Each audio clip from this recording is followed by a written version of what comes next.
Good afternoon to delegates on the dais and assembled delegates here, dignitaries on the dais. It's indeed my pleasure to be here and on this occasion, and having partnered with Indian Smart Grid Forum for release of for the knowledge paper, which covers some basic aspects of smart grids in India. I thought it would be, we've been invited to make a presentation, and I'm going to make a very brief presentation about the context and relevance of smart grids in India. We've heard a lot about the technologies and how smart grids are evolving internationally, but India is at times same and at times different from the rest of the world. So we need to pick up what we can do with smart grids and what are the priorities, and my presentation will be essentially focusing on that, very quickly covering the relevance of smart grids and thereafter the emerging application areas. What are the potential issues in the application areas, again very briefly, and then finally the focus of the India Smart Grid Day, which is this event. Just to start with the India's energy sector and how it is evolving. India, as has been discussed yesterday at this at the FICCI event, India Electricity, its power demand continues to rise, and the power shortages continue unabated. Coupled with that, the inadequate energy access in various parts of the country, we see that India's energy issues are somewhat different. India's energy realities are somewhat different from what you would have seen in the German presentation on Germany and on the US. So we need a significant amount of augmentation of capacity and generation. We need significant amount of network expansion, new network coming in. Some of it is already in process. In the 10th and 11th plans, there's been a very, very significant expansion of the network. But then we are confronted with other sets of challenges, and particularly in the availability of fuel. And if we look at what is the prognosis from here on, at least our estimates indicate that India, as compared to being conventional heavy, where more than 65% of our capacity is from fossil fuels, we will get into a regime where we are going to become renewables heavy. This is not a choice, this is a compulsion for India. So it's not necessarily a climate related issue, but an energy related compulsion. And we're already adding more than 3,000 megawatts per year, but this is going to possibly go up to 5,000, 6,000. If possible, we should do more than that.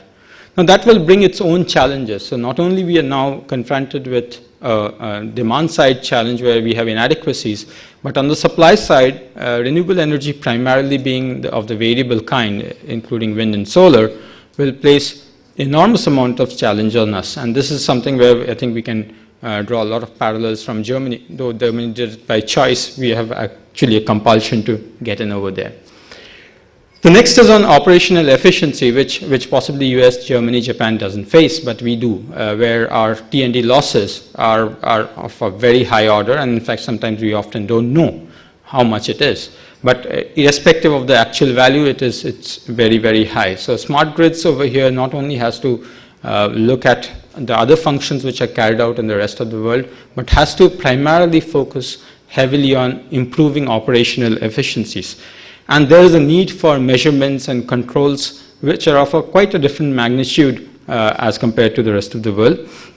And then finally, on the issue of customer service standards and the rights of the customer, that's something which is very weak over here.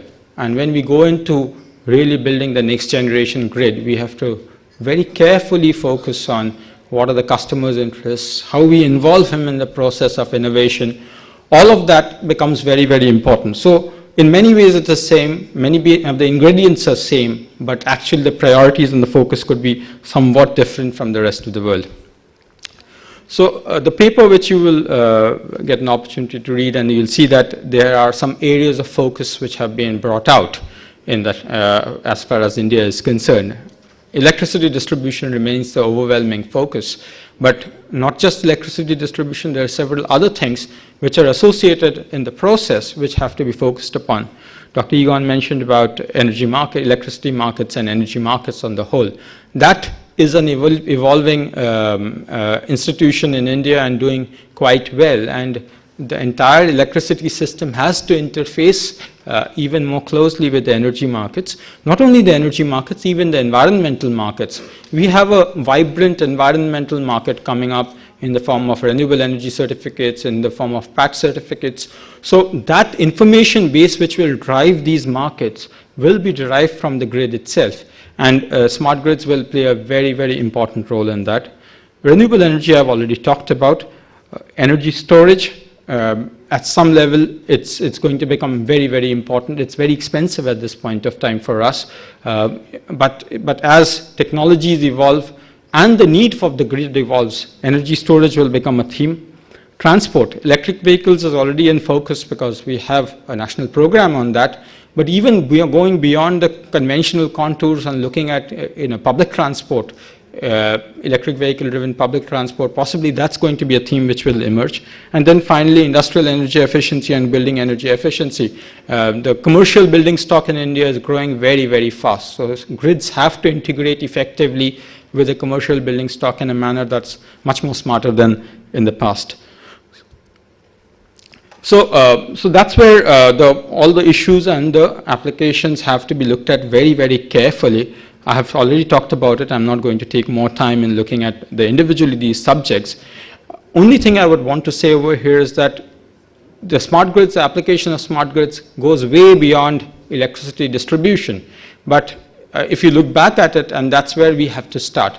Because if you look at renewables, it has to integrate with the electricity distribution system, distribution grid. If you're integrating industrial energy efficiency, demand side management, demand response, that is interfaced with the electricity distribution grid.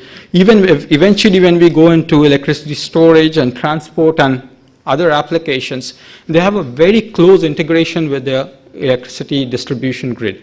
So that's where thematically when we look at smart grids, we have to look at the electricity distribution network as a cornerstone, but also looking at smart grids as an integrator between all the other functions around energy storage, transport, renewable energy, all the other themes which I talked about, all have to come together around this piece. Now, fortunately, we have an advantage when we start over here.